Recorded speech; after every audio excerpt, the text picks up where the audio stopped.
प्राचीन काल की बात है। वैदिश नाम का एक सुंदर और समृद्ध नगर था।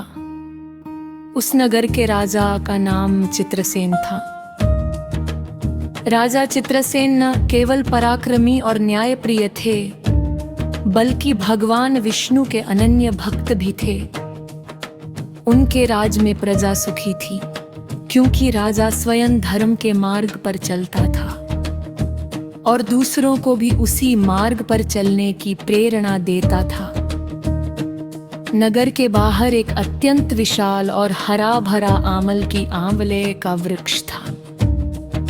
शास्त्रों में कहा जाता है कि आमल की वृक्ष में भगवान विष्णु का वास होता है। उस वृक्ष के नीचे ऋषि मुनि तपस्या करते थे और साधु संत भजन कीर्तन में लीन रहते थे। नगरवासी उस वृक्ष को बहुत पवित्र मानते थे। एक वर्ष फाल्गुन मास के शुक्ल पक्ष की एकादशी आई। राजा चित्रसेन ने सभा में घोषणा करवाई, आज आमलक की एकादशी है। जो भी श्रद्धा और नियम पूर्वक इस दिन उपवास करेगा, भगवान विष्णु की पूजा करेगा और आमल की वृक्ष का पूजन करेगा, उसके समस्त पाप नष्ट होंगे और उसे जीवन में सुख, शांति और अंत में मोक्ष की प्राप्ति होगी। राजा स्वयं भी इस व्रत को करने के लिए तैयार हुए।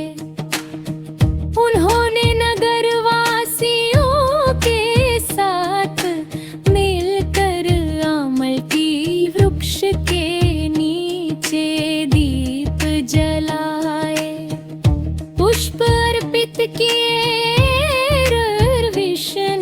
भगवान के नाम का संकीर्तन किया। पूरा वातावरण भक्ति से भर गया। उसी नगर में एक अत्यंत गरीब व्यक्ति रहता था। उसके पास न धन था न साधन।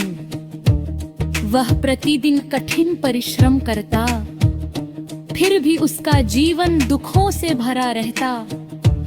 लेकिन उसके मन में भगवान विष्णु के प्रति गहरी श्रद्धा थी।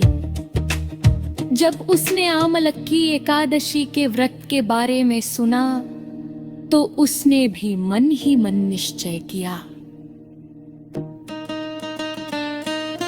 मेरे पास भले ही अर्पण करने के लिए कुछ नहीं है, पर मेरी भक्ति सच्ची है।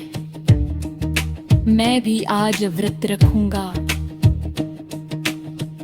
उस गरीब व्यक्ति ने पूरे दिन उपवास रखा।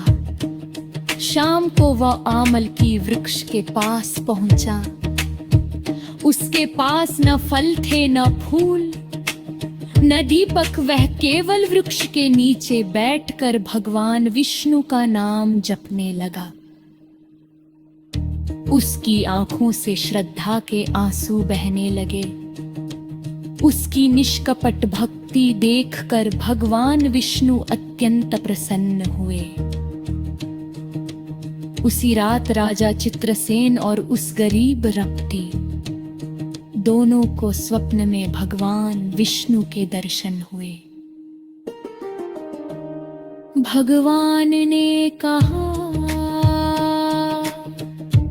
आमलक की एकादशी का व्रत करने वाला कभी दुखी नहीं रहता।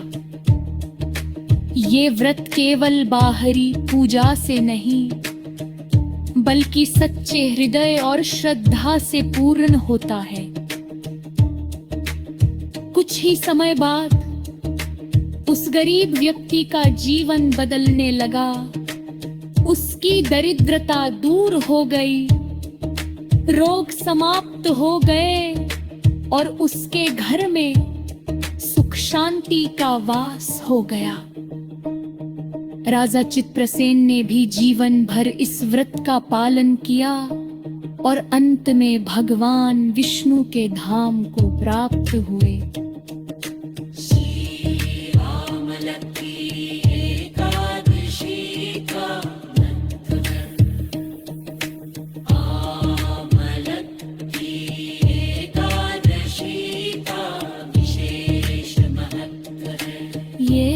व्रत मनुष्य के शरीर, मन और आत्मा तीनों को शुद्ध करता है।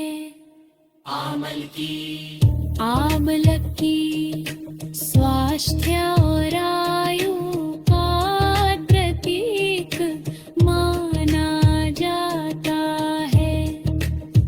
इस दिन व्रत रखने से पापों का नाश होता है, आरोग्य, दीर्घायु, सौभाग्य और शांति की प्राप्ति होती है। सच्ची भक्ति से मोक्ष का मार्ग खुलता है।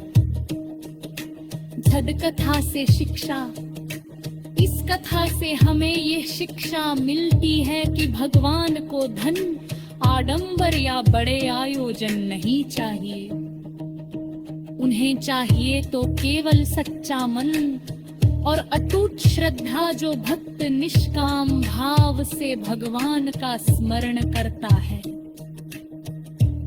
भगवान स्वयं उसकी रक्षा करते हैं। शिरा निष्कर्ष। आमल की एकादशी केवल एक व्रत नहीं, भक्ति भक्ति विश्वास और समर्पण